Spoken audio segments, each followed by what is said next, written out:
Rabbi zidni ilman nafi'an wa wafiqni amalan maqbula wa wahabli rizqan wasi'a. Assalamualaikum warahmatullahi wabarakatuh. Alhamdulillahirabbil alamin wassalatu wassalamu ala asyrafil mursalin wa ala alihi washabihi ajmain. A'udzubillahi minasyaitonir rajim. Bismillahirrahmanirrahim. Wasta'inu bis-sabri was-salah wa innaha lakabiratun illa 'alal khashiin. Alladzina yadzunnuna annahum mulaqu rabbikum wa annahum ilaihi raji'un. Shadaqallahu adzim. Shadaqallahu ala Rasulillah sallallahu alaihi wasallam. Pertama, mari kita panjatkan rasa puji syukur kita pada Allah Subhanahu wa taala. Salawat dan salam mari kita haturkan pada junjungan kita Nabi Muhammadin sallallahu alaihi wasallam. Mudah-mudahan kita diberikan kekuatan iman zahiriyah batiniyah. Ma'asyiral muslimin muslimat jamaah pencerahan bimbingan amalnya Ustaz Takzim Ustaz muliakan. Ketahuilah bahwa dewasa ini sering sekali kita mendengar apa yang dinamakan hikmah. Kata-kata hikmah merupakan suatu hal yang kelihatannya simpel namun penuh makna. Ada apa di balik hikmah semua itu? Pasti ada hikmahnya. Di balik suatu kejadian pasti mengandung hikmah. Nah, kata-kata hikmah ini yang sering sekali kita dengerin ketika baik itu dalam segala yang berhubungan dengan musibah maupun non-musibah. Setidaknya dengan kata hikmah ini kita kembali apa yang dinamakan ma'asyabirin. Hamba Allah yang senantiasa sabar. Bisa menerima apa yang Allah berikan kepada kita. Baik itu ujian maupun apapun bentuk yang lainnya. Dengan secara ikhlas dan ridho. Hikmah. Maka perlu sekali di dalam pemahaman hikmah ini merupakan suatu hal dasar-dasar yang perlu kita tekankan. Ternyata ilmu hikmah ini, di balik hikmah semua itu untuk mempelajari, untuk bisa menguasai hikmah ini, ternyata itu didasari dengan rasa syukur, nikmat yang luar biasa. Coba bisa kita bayangkan, ketika kita tertimpa suatu kecelakaan di jalan, karena tadi di perjalanan kita memberikan uang sedekah kepada si fakir di jalan. Kemudian ada mobil laju di depan kita, nyalip kita. Ternyata mobil yang di depan nyalip kita ini imbas kecelakaan, kita selamat. Kemudian kita mengambil hikmah di balik semua. Nah, pentingnya ini semua, ini menyadari akan kekuatan Allah, akan kekuasaan Allah, akan suatu renungan yang harus kita renungkan sebenar-benarnya. Termasuk di bulan 1 Muharram. Renungkan sebanyak-banyaknya, zikir sebanyak-banyaknya, apa yang kita lakukan, apa yang harus kita jalankan. Bersihkan diri kita dari segala dosa. Jauhkan diri kita dari segala makrifat. Inilah hikmah di balik tanggal 1 Muharram. Yang tujuannya bukan berfoya dan segalanya, tetapi menjauhkan kita dari segala maksiat. Menjauhkan kita dari segala keburukan yang ada di dunia ini. Menjauhkan kita dari segala bala musibah yang ada.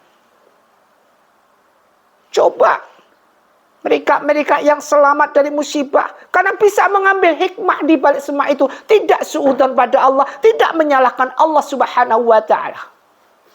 Senantiasa ketika berbuat salah, mereka senantiasa lalu bertobat. Wasyari'u ila maghfiratum min rabbikum wa jannatin arduhas samawati wal arda u'iddat lil muttaqin. Hamba Allah yang takwa.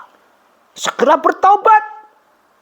Mohon ampun kepada Allah Subhanahu wa taala jika merasa diri kita berbuat salah. Ambil hikmah itu, tidak prasangka jelek.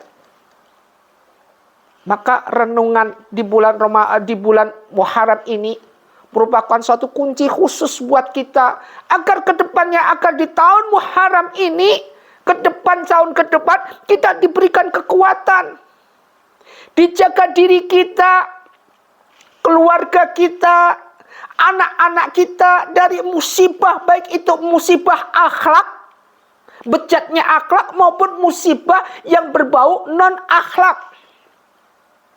Orang itu kalau kena musibah yang berupa bencana itu lebih ringanan.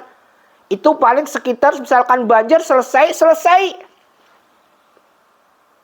Itu kalau musibah non. Tetapi kalau manusia itu dilanda musibah akhlak,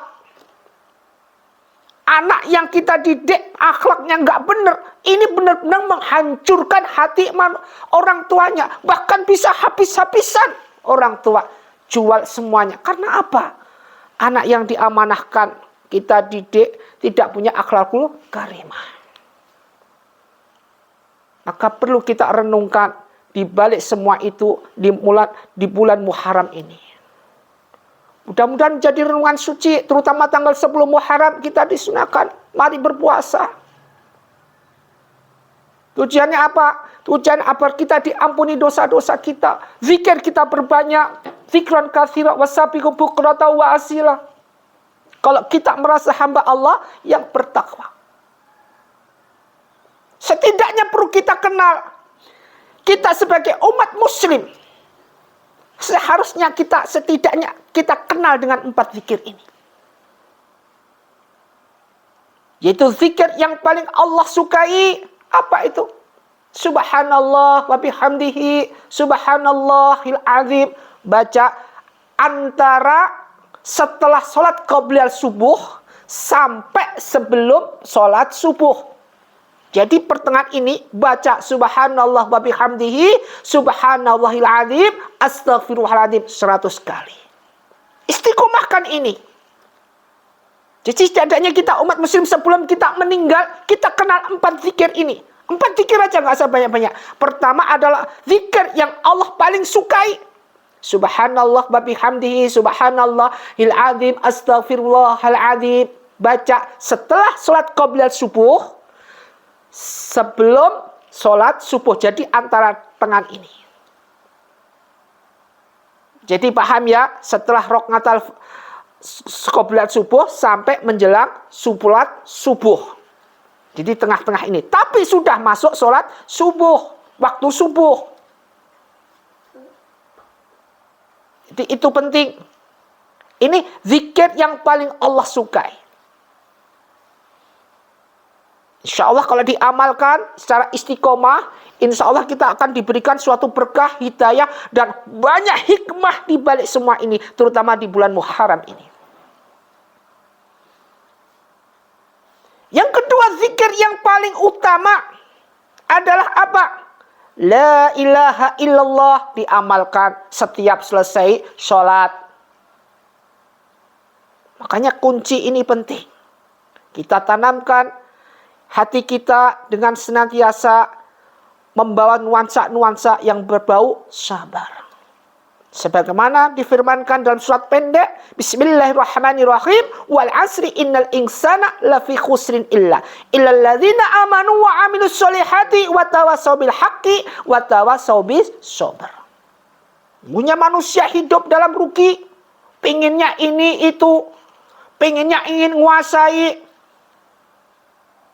pengennya seperti apapun. Coba kita bayangkan, apakah nanti sholat kita pasti akan diterima oleh Allah Subhanahu wa Ta'ala? Belum tentu. Apa haji kita? Belum tentu. Apa puasa kita? Belum tentu.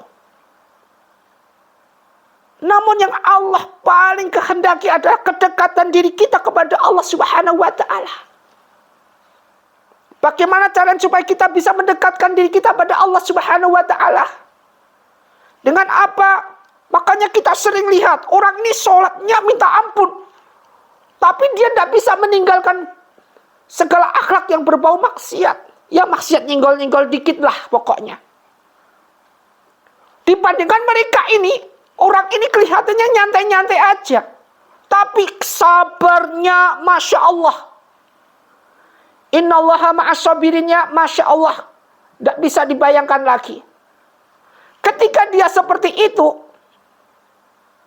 maka apa yang terjadi? Terjadilah yaitu apa yang dinamakan pendekatan diri pada Allah dengan sabar. Karena apa dijelaskan dalam Al-Quran? Innallaha ma'as-sabirin. Allah bersama hambanya yang sabar. Lanjut lagi. Waktu yang begitu merugikan. Wal asri innal insana lafi khusrin.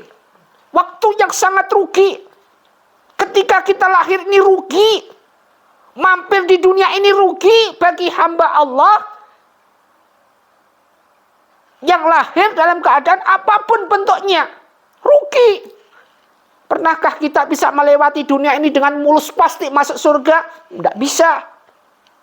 Makanya mereka yang lahir ke dunia pasti nangis. Nangis. Kenapa? Nyesel lahir di dunia. Mereka yang ada di sekeliling kita ketawa-ketawa. Bayi lahir nangis. Nyesel hadir di dunia. Karena penuh dengan suatu gemerlapan. Innahu li khubil khairi la syadid. Yaitu suatu kemewahan yang ada di dunia. Dan ini akan membawa kita kemana? Ke lembah kenistaan, yaitu neraka. Siksa, azab menanti.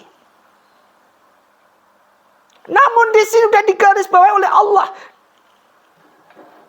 Tidak hanya itu aja. Kalian tidak akan rugi kecuali illal ladzina amanu wa amilus solihati wa tawassaw bil haqqi wa tawassaw bis sabr. Kalian tidak akan rugi hidup di dunia jika kalian berpegangan pada iman pada Allah Subhanahu wa ta'ala. Al-imanu atu'minu billahi wal malaikati wa kutubihi wa rasulihi wal yaumil akhir wa qadri khairi wa syarri. Iman, 6 iman ini. Kemudian apa? Wa amal yang soleh, wa amilus solihati, dan amal yang soleh yang kita jalankan, yang kita lakukan setiap hari.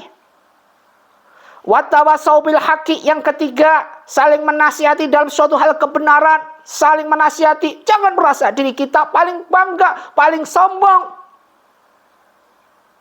Ingat kalau segala sesuatu yang berbau sombong, segala sesuatu yang bau marwaha, kesombongan, wastakbaru anha, ini adalah ilmunya iblis.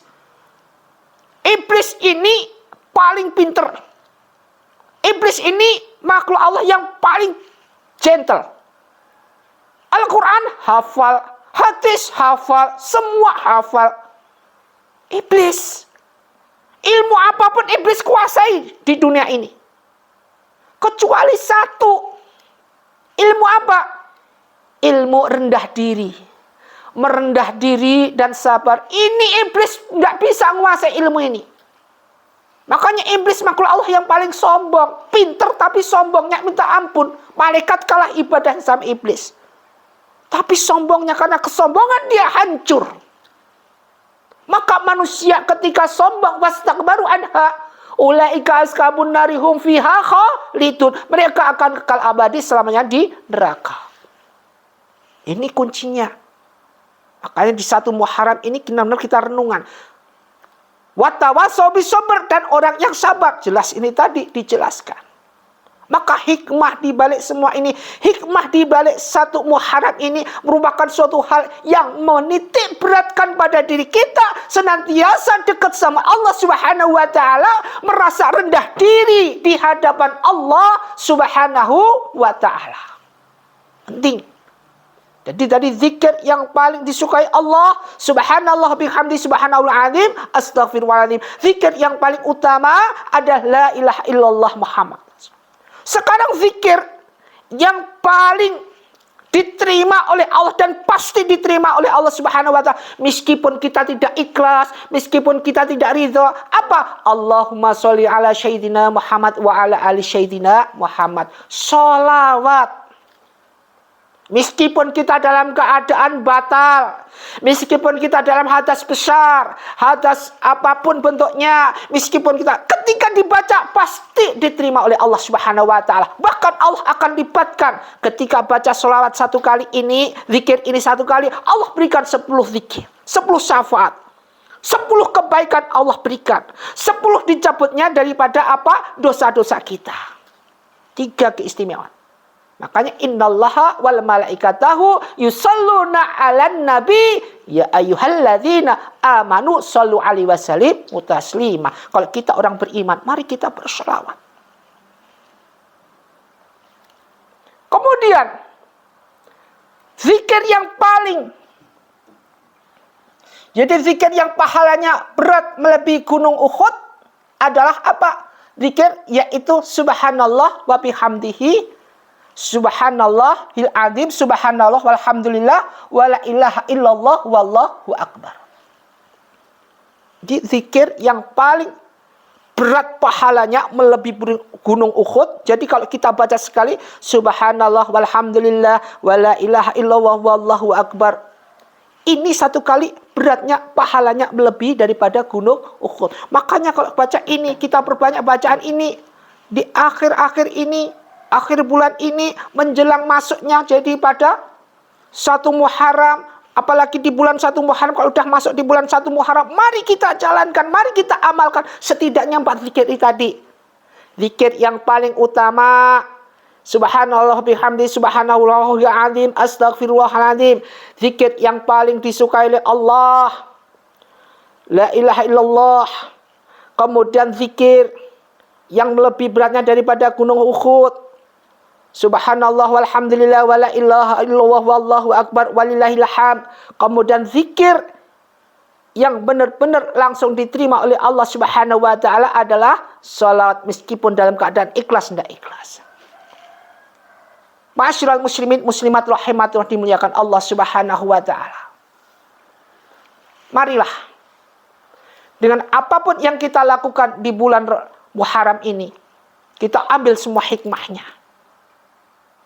Kita tinjau ulang diri kita berkali-kali, usah tekankan berkali-kali agar kita bisa apa? Bisa introspeksi diri. Tempatnya kita introspeksi diri, tempatnya kita ngoreksi diri. Tidak perlu ngomongin orang lain, tidak perlu gibah, apalagi mitnah. Jadi apapun yang kita lakukan, tidak usah kita seperti udang. Apa yang digambarkan udang, yaitu tidak bisa ngoreksi kotorannya di kepala, namun dia ngoreksi temannya sendiri. Kegilaan semacam ini, kegemaran semacam ini adalah sesuatu yang tidak akan bisa masuk surga, menghalangi kita ketika masuk surga.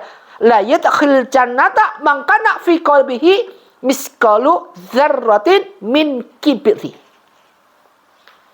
Jadi tidak akan masuk surga mereka yang di dalam hatinya masih ada debu, meskipun sebesar debu kesombongan. Ma'asyiral muslim muslimat rahimatullah, mudah-mudahan bermanfaat segala sesuatu. Jika kita punya kesalahan, cepat-cepat kita di bulan Muharram ini, cepat-cepat kita tubu illallah. Ya ayyuhalladzina amanu tubu illallah taubatan nasuha asa rabbukum ayyukaffaru ankum sayiatikum wa yadkhilakum jannatin tajri min tahtiha al-anhar yamazallahu nabi walladzina amanu ma'ah nurhum yas'a baina aydihim wa bi aymanihim yaqulu rabbana atmim lana nuruna waghfir lana innaka ala kulli syai'in qadir. Semoga bermanfaat. Khairukum man ta'allamal Qur'an wa malah satu ayat lebih utama disampaikan daripada beribu ayat tidak pernah disampaikan. Semoga bermanfaat. Wassalamualaikum warahmatullahi wabarakatuh.